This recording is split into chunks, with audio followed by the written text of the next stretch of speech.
Hi, I'm a Protestant minister inquiring into the Catholic Church, and today I'm going to share a little bit about my story, what has led me to this point after 40 years of ministry and nearly 55 years since I was converted to Christ and in the Protestant tradition, and now inquiring over the Catholic tradition. And so I'm going to share a bit of my background and what led to me to this point as from a small child. My videos are completely unedited, so you'll probably get a lot of mistakes in them. I just want to be sharing from my heart rather than having a perfect edited video. I just want to share where I'm at on this journey. So if this is something that interests you, please keep watching.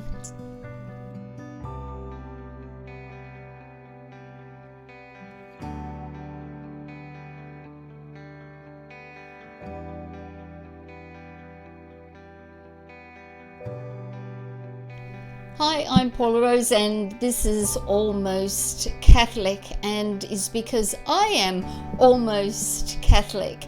And if you see my other videos, you can see exactly where I'm at in the process, and not there yet, but I hope to be in about 6 months or so. And so where did I start? I come from an atheist family, non-practicing. I think my mum believed in God. As I said in my last video, she sort of was pick and mix. It depended on what religion was popular at the time, but she believed in a generic God, believing that all religions led to God. And Dad was, to the day he died, to my understanding, that he was a staunch agnostic. There's absolutely no God, nothing to do with spirituality as well as at all. And that's the atmosphere I grew up in, and I from my earliest memory can really think about things like, why are we here, where we're going. When I discovered what death was as a child, where are we going, what's happening to us, why are we born, why are we here? And all those questions started popping into my mind, and I believe that was God planted those things in my heart, because God knew I had a curious nature. And so we lived, as when I was a small child, near a convent. And the convent was the Star of the Sea. I lived in Henley Beach, and the Star of the Sea convent was also a school. And we're talking about in the 60s here. And there was also another convent on the other side of town, and it was the Carmelite convent. And that was all very dark and very spooky, and people think, oh, they're not allowed to speak, and it was very, very strange to think about people living behind these walls and living and walking. And you never saw them, but people said they had sort of brown long dresses on, habits on, and they weren't even allowed to speak to one another. And so that was sort of my first experience of the Catholic Church. But as I saw the Catholic nuns walking in Adelaide, around Adelaide in the early 60s, and they're walking around in their habits, and it was quite common then for all nuns in Australia, in Adelaide, Australia, where I lived, to be in the full habit, and it can be 110 degrees in the shade, and these poor things used to have these long veils on and the big white yoke and the heavy dresses. And we used to feel so sorry for them. But they sparked my curiosity. I mean, you wouldn't dare speak to them, and what would you say to them? And we used to walk past them, and they'd smile at you, and you'd smile back. But it always sparked my curiosity. And after many times of seeing these nuns, sort of in my area, and when I went into the city, I saw them in the city. I remember asking, telling my mother actually, as a child, Mama, I want to be a nun. I really wanted to be a nun. And it wasn't the black habit that attracted me, because that idea just sounded awful and terribly uncomfortable, because I lived my life in shorts and t-shirts and in swimsuits. And but there was something about them, something that drew me, something inward here. And I said I wanted to be a nun. And my mother said, well, your grandfather was Catholic, but he doesn't go to church. But we have no Catholics in our family, and you're not a Catholic, so you can't be a nun. And so I asked her what a Catholic was, because not being church people, I just didn't understand all the different denominations and what was going on. And she said, well, they're nothing to do with us. That's all we can say, that you're not a Catholic. And so I'd never thought about it any more than that. But something in my heart stayed. And I remember walking a lot alone as a child and a young teenager. Particularly as a child, I was alone a lot. And in those days, it was nothing. Parents didn't worry about the children wandering off by themselves, although in Australia at that time there was a lot of kidnappings. The little Radcliffe girl and the Beaumont children and others were disappearing in the 60s. It wasn't sort of in your face in the news so much, so we never thought, oh, that's not going to happen to me. And I remember wandering around by the beach, or in the sand dunes, all by myself, looking at the nature, looking at the ants in the sand and the insects and the birds flying in the clouds and all the beauty that surrounded me, and wondering, oh, who put it there?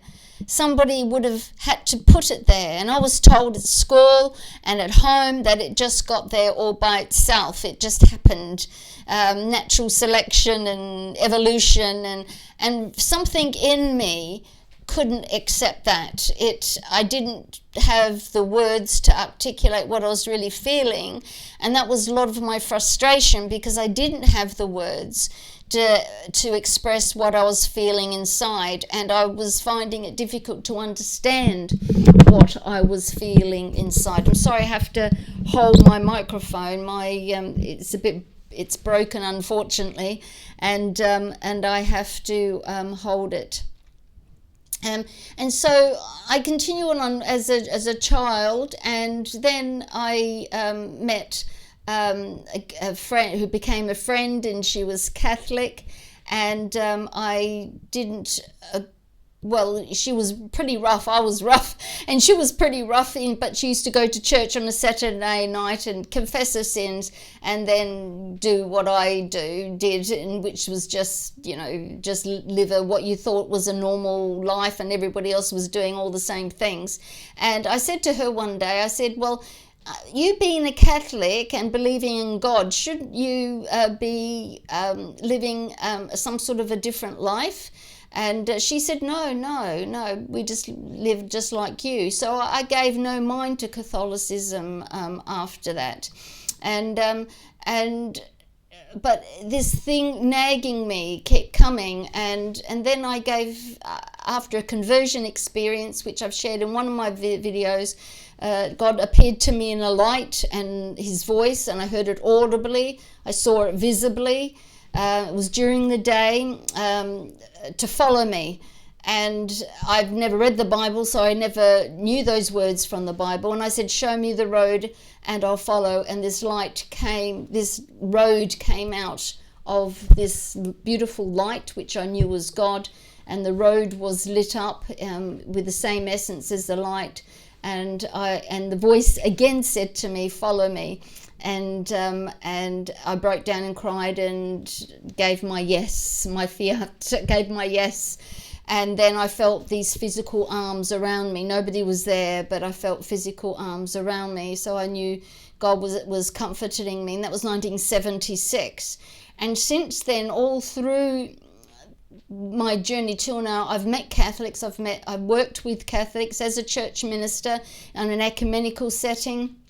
I've been drawn to the liturgy, drawn to the holiness, because I'm from the original charismatic Pentecostal movement, and there is no holiness in worship. It's all raising your hands, which was nothing wrong with that. It's great, and there's lots of singing and lots of joy, but there is very, very little holiness and awe, and that's what I was looking for, and I didn't know where to look for it because it wasn't where it was at. And so that is really drew me is the lack of holiness, the reverence, the structure, the together as a community, the importance of and the seriousness of what you're doing. As we took Holy Communion as Protestants, it doesn't hold a high importance. Some Protestants celebrate it once a year, some once a month, some once a week, but there's no real rules, but there's no high elevation of the sacrament at all, because after all, for Protestants, it's just a remembering, and the elements are just bread and they are wine, just to remind us of the body and blood of Christ. And so all through, I've had this sort of yearning and this like you're thirsty and you just can't wait to get a drink of water, and you're not near a shop, you're out somewhere and you haven't got a drink of water, and your body is really wanting this drink of water. Well, that's how I felt spiritually for about 40 years, and it just got worse and worse and worse, and I became more and more thirsty. And so I don't want this to be a long video, but in my next video I'll share a little bit more about that journey, on how God started putting situations and people in my path, and I started gravitating towards them because I had this thirst that wasn't being quenched in Protestantism, no matter what I did and what I studied or what denomination I worked with or worshipped with. Nothing could really satisfy. And I read in the Bible about living water, but I was still thirsty and I was still hungry, and it just wasn't satisfied. So thank you for watching, and this is just the beginning of that hunger and thirst. So if you feel the same, perhaps you feel that you are thirsty or you are hungering, and you're looking around in your church, in your denomination, perhaps you're a person of no faith and you're looking around your life and you want more but you don't know what it is. Perhaps God is calling you to go home, to come home into the Catholic Church, and I'll share a little bit more of this with you in my next video. And please subscribe to build this channel so this video can get to more people, and please like excuse me, please like us, because then YouTube will recognize that this is an important video and they'll show it to others. And please comment, because I'd love to hear your journey. Anyway, God bless. We'll see you in the next video. Bye bye.